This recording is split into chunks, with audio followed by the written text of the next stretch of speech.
It's home to the Redemptorist priests of Baclaran. So it's a seminary.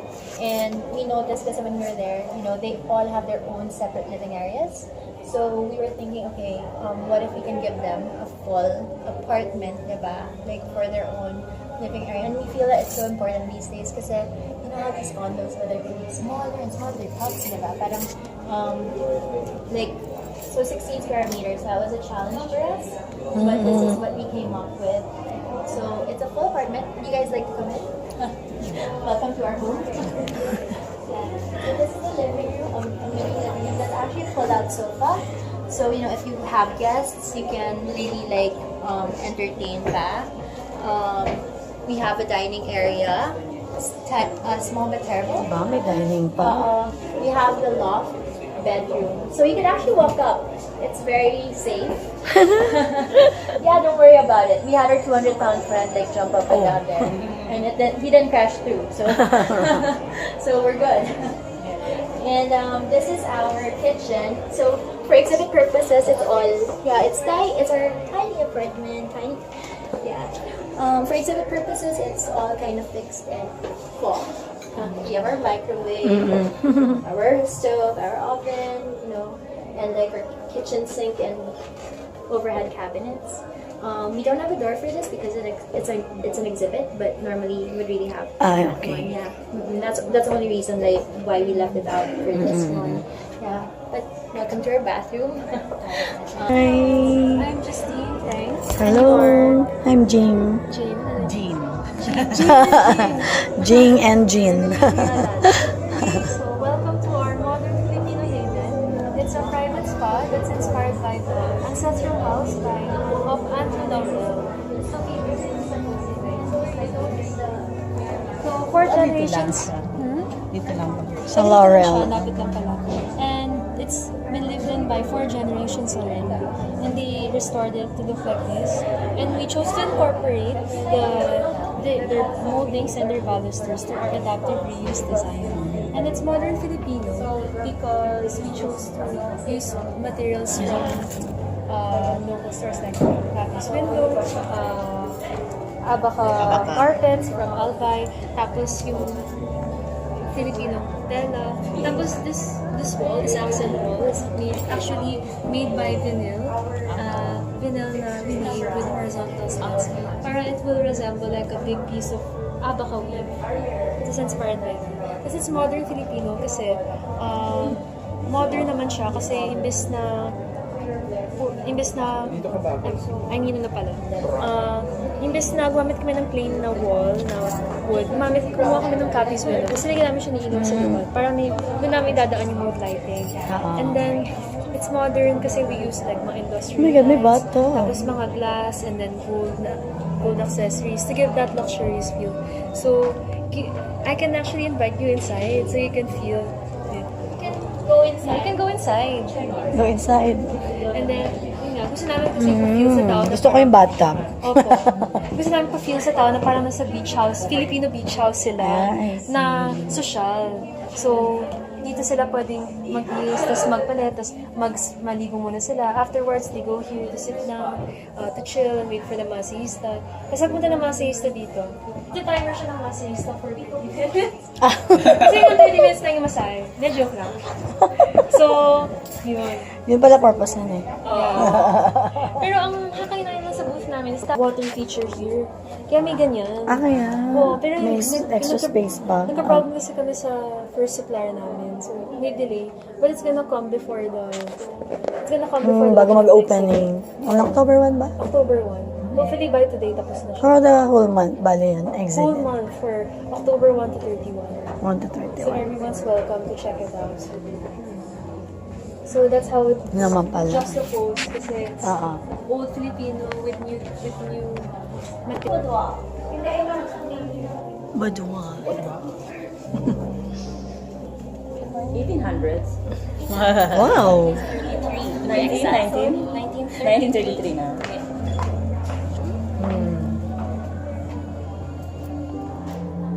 Ang ganda. Pwede nito sa akin.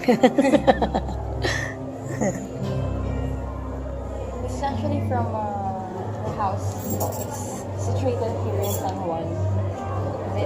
So it's actually near here in STD. Ay, ito. This is the reason why we decided to Castro. for this Uli. specific room. Castro din. Castro. Other areas like breakfast, house. Maybe she wanted to Ay, sorry. Of the house of her grandfather. So, The idea of the whole house is to be an events place. Thus came the idea of a wedding venue because of their wide front yard. And for this room is actually the girl's bedroom from the original house. So this is part of the Castro house. Yes, that's nice.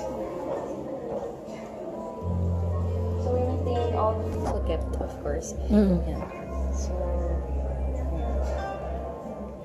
all four walls are maintained. This is the original walls that you will see in the girl's bedroom. This door leads to the balcony, and this wall is we just changed the design, but we kept the concept of the free flowing air through the carvings for ventilation. There's the furniture pieces are also inspired by Filipino Art Deco, kind of mixed together. So for the concept of adaptive reuse, since the house has a really large front yard, I think it only made sense to make it an events place than any other idea. And most of our furniture pieces are made by prisoners or who does livelihood. It's from Valenzuela Police, Valenzuela Jail. The windows. Is it in Bulacan? Valenzuela. The door, the windows, our vanity, the chair, and the side table are made by the prisoners. We chose to do that because it's a chance for them to earn money. Table mo ganun. Yes, po. Earn money, and it's a small way to help them as well. That's good. Marahuyos pa. Okay. So, mabuhay! Welcome to Maranguyo Spa and Tea House. So, the house is actually the Punsalan ancestral house. As you see in the picture.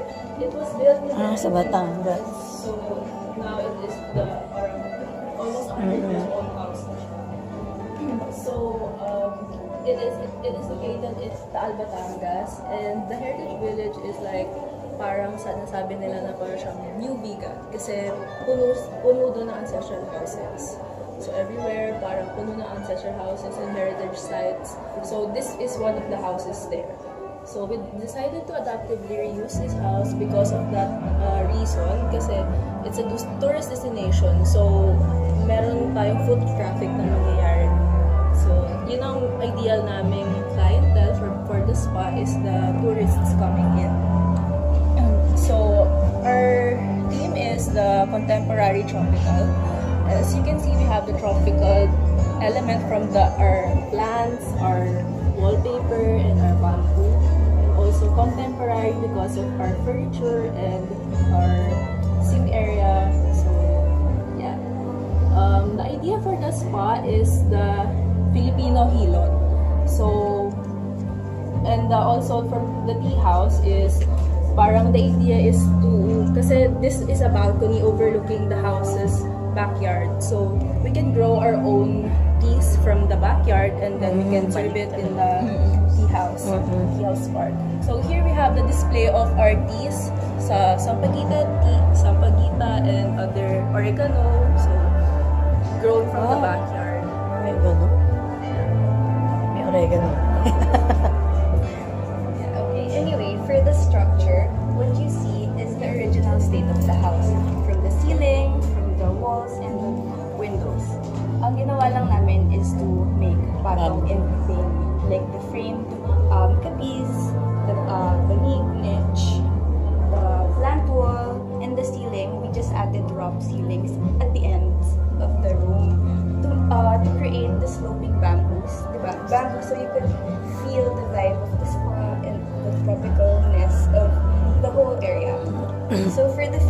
purposes, we used banig, pero synthetic. Kasi pagka gumamit tayo ng real ones, it could damage, the moisture in the oils could damage it. Sayang, diba? Kasi you'll have to replace and replace. So, the plants are not real as well as synthetic kasi yun nga, yung moisture could damage the wood. For exhibit purposes lang naman. For exhibit purposes. Ay, hindi. Even pagka... Pati doon? Yes. Kasi okay. pagka yung totoong plants, you'll have to water it constantly. Tapos yung water and moisture na pinoproduce niya could damage the wood of the house. Yes. Tapos, what else? The lounge area, it's made of plastic wicker. Kasi yun, it's made for outdoors. Parang waterproof, oil-proof. Laman na yung The Bookshop and Cafe. Wow.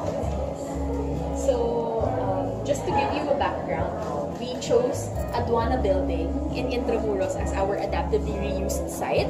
And we focused more of it being the minting house of the Philippines. So the first coins of the Philippines were made in Aduana.